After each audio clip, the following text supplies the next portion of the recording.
जालौन के कोंच नंदी गांव के अर्जुनपुरा प्राथमिक विद्यालय में शिक्षकों की कथित गैर हाजिरी से बच्चों की पढ़ाई प्रभावित होने पर उठे सवाल। ग्रामीणों ने अधिकारियों से जांच कर शिक्षकों की नियमित उपस्थिति सुनिश्चित करने की उठाई मांग। वहीं बिहार के रोहतास के दिनारा में मजदूर चंदेश्वर चौधरी की हत्या के बाद सियासत गर्मा गई। नेता प्रतिपक्ष तेजस्वी यादव ने पीड़ित परिवार से मुलाकात कर आर्थिक मदद और न्याय का भरोसा दिलाया।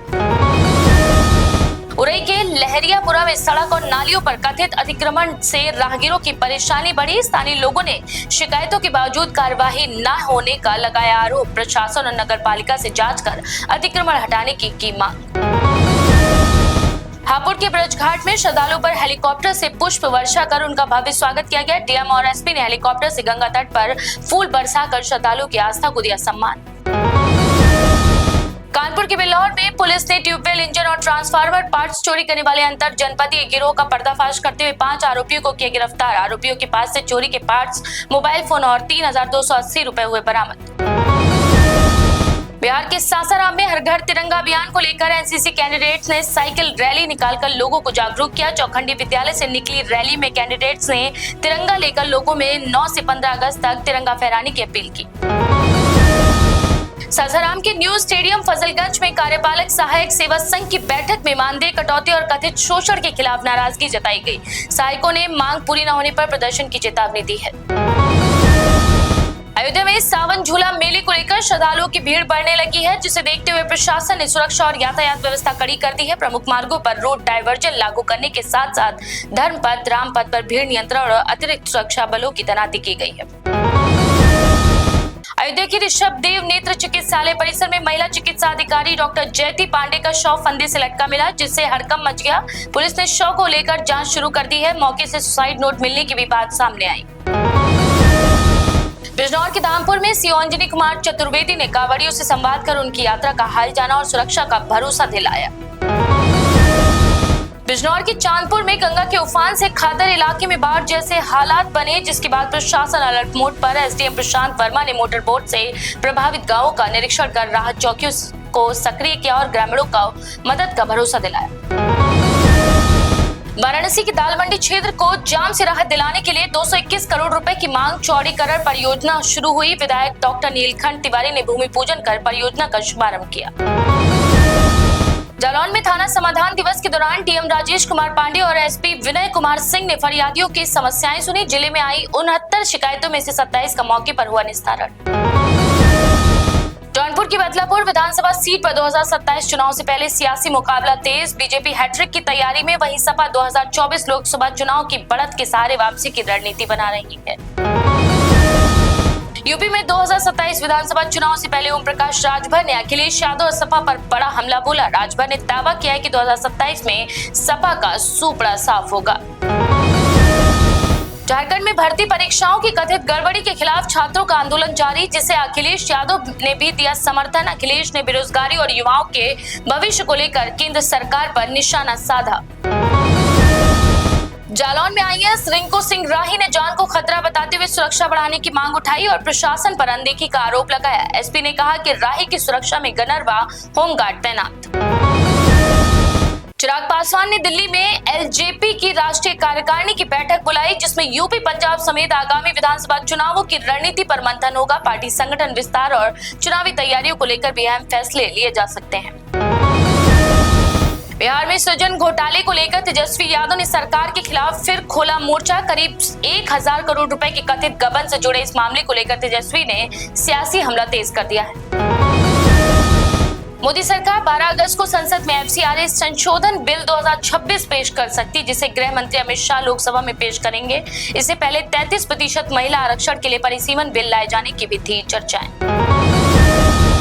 सावन के दूसरे सोमवार पर अयोध्या हर हर महादेव के जयकारों से गूंज उठी है। हजारों श्रद्धालुओं ने सरयू स्नान के बाद नागेश्वर नाथ मंदिर में जल अभिषेक किया।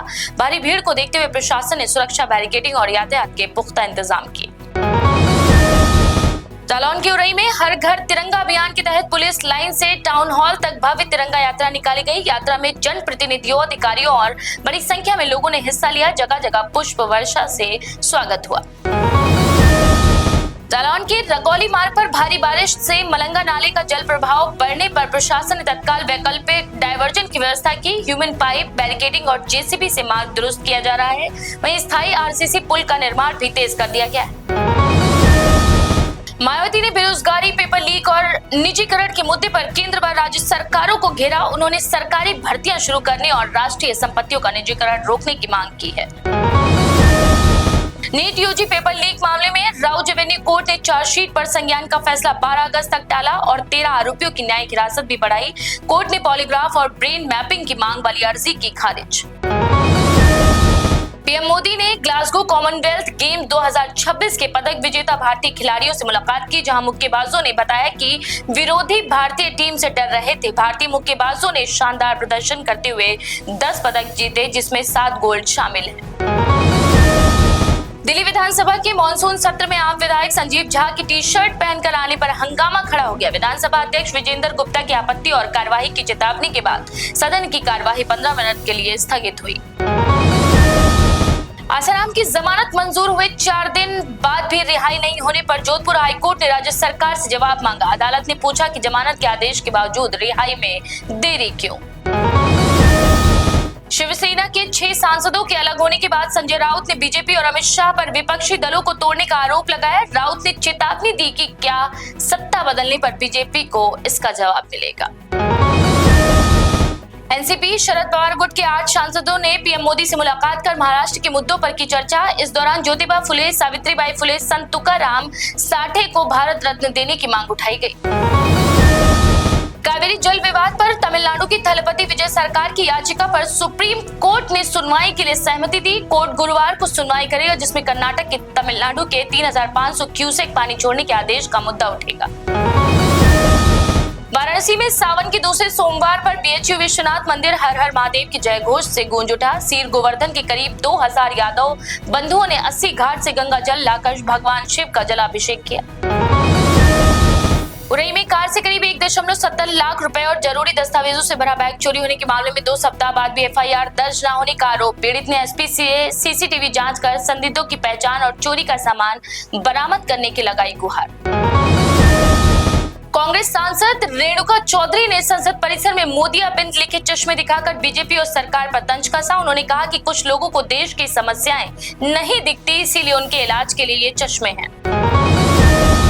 प्रयागराज में पार्क की जमीन और सड़क पर कथित कब्जे के 20 साल पुराने मामले में आजम खान की मुश्किलें बढ़ी। सीएम योगी के निर्देश पर करीब 4 करोड़ की संपत्ति से जुड़े मामले की जांच के लिए एसआईटी गठित की गई। सुल्तानपुर में अवैध इलेक्ट्रिक फेंसिंग की चपेट में 24 घंटे के अंदर 2 मासूमों की मौत से हड़कंप मच गया। डीएम के आदेश पर प्रशासन ने जिले भर में कार्रवाई करते हुए 64 झटका मशीनें हटाकर सीज कर दी। सहारनपुर के शाकंभरी क्षेत्र में पहाड़ों की भारी बारिश से बरसाती नदियां उफान पर और मंदिर परिसर में बाढ़ जैसे हालात बन गए। प्रशासन ने अलर्ट जारी कर श्रद्धालुओं को अगले 2 दिन मंदिर परिसर और न जाने की अपील की। पश्चिम बंगाल की पूर्व सीएम ममता बनर्जी ने बैरकपुर में अपनी गाड़ी पर पत्थर फेंके जाने का दावा करते हुए जानलेवा हमले का आरोप लगाया। बीजेपी ने घटना की निंदा करते हुए हमले में अपने कार्यकर्ताओं के शामिल होने से किया इनकार। झारखंड में जेपीएससी जेएसएससी परीक्षाओं में अनियमितता के खिलाफ छात्रों का आंदोलन 17वें दिन भी जारी और हजारों छात्र विधानसभा घेराव के लिए जुटे। छात्र जेएसएससी सीजीएल परीक्षा रद्द करने और सीबीआई की मांग पर अड़े। मेरठ के सिवाया गांव में कांवड़ियों ने सांप्रदायिक सौहार्द की मिसाल पेश करते हुए जनाजे को हाईवे पार कराने के लिए रास्ता दिया। कांवड़ियों ने डीजे बंद कर मानव श्रृंखला बनाई और जनाजा सुरक्षित निकलने तक शांतिपूर्वक खड़े रहे। AR रहमान के बेटे अमीन की पोर्श कार चेन्नई में हादसे का शिकार। मामूली चोटों के बाद अस्पताल से मिली छुट्टी। पुलिस ने दोनों वाहन जब्त कर जांच शुरू की। सिंटा में घमासान 8 चुने सदस्यों के इस्तीफे से मचा हड़कंप। पूनम ढिल्लों पर सत्ता के दुरुपयोग के आरोप। संस्था ने कार्यकारी समिति भंग होने की खबरों को गलत बताया। मां के निधन के बाद गहरे सदमे में थे गोविंदा। बोले, नर्मदा में इसलिए चले गए थे शायद मां से दोबारा मिल सकूं। अभिनेता ने कहा, जिंदगी कभी खत्म नहीं होती। गुरु रंधावा का नया गाना फाइन शिट ट्रोलिंग के निशाने पर। लिरिक्स और प्रेजेंटेशन को लेकर फैंस ने जमकर मीम्स बनाए। सिंगर ने जवाब देते हुए कहा, ट्रोलिंग से फर्क नहीं पड़ता। तारक मेहता का का उल्टा चश्मा में काम करने 16 साल का नाबालिग 900 किलोमीटर दूर मुंबई पहुंचा, बिना बताए घर से निकला। मेकर असित मोदी ने सुरक्षा और पढ़ाई को प्राथमिकता देने की अपील की। तब्बू की पहचान से एआई का खेल, पहुंची दिल्ली हाई कोर्ट। फर्जी कंटेंट पर बड़ी कार्रवाई, 150 से ज्यादा लिंक हटाने के आदेश। डिजिटल सुरक्षा पर उठे गंभीर सवाल। सुनील शेट्टी की नजर अब बिहार पर, पटना दौरे में तलाशे शूटिंग लोकेशन। बोले राज्य में फिल्मों की अपार संभावनाएं, जल्द बड़े प्रोजेक्ट की तैयारी संभव। 8 महीने की प्रेग्नेंट दीपिका पादुकोण काम में जुटी। सितंबर में डिलीवरी से पहले राका की शूटिंग पूरी करने की तैयारी। फैंस ने की समर्पण और प्रोफेशनलिज्म की जमकर सराहना। लाइव कॉन्सर्ट में भावुक हुए लकी अली। बोले जहां भी मर जाऊं वहीं दफना देना मुझे। बयान सुनकर भावुक हुए फैंस। सोशल मीडिया पर वीडियो तेजी से वायरल। द डिप्लोमेट के बाद फिर साथ आएंगे जॉन इब्राहिम और शिवम नायर। नई एक्शन थ्रिलर फिल्म की तैयारी। रिपोर्ट्स में फैंस में बड़ी जबरदस्त उत्सुकता और चर्चा। देश की हर खबर सबसे पहले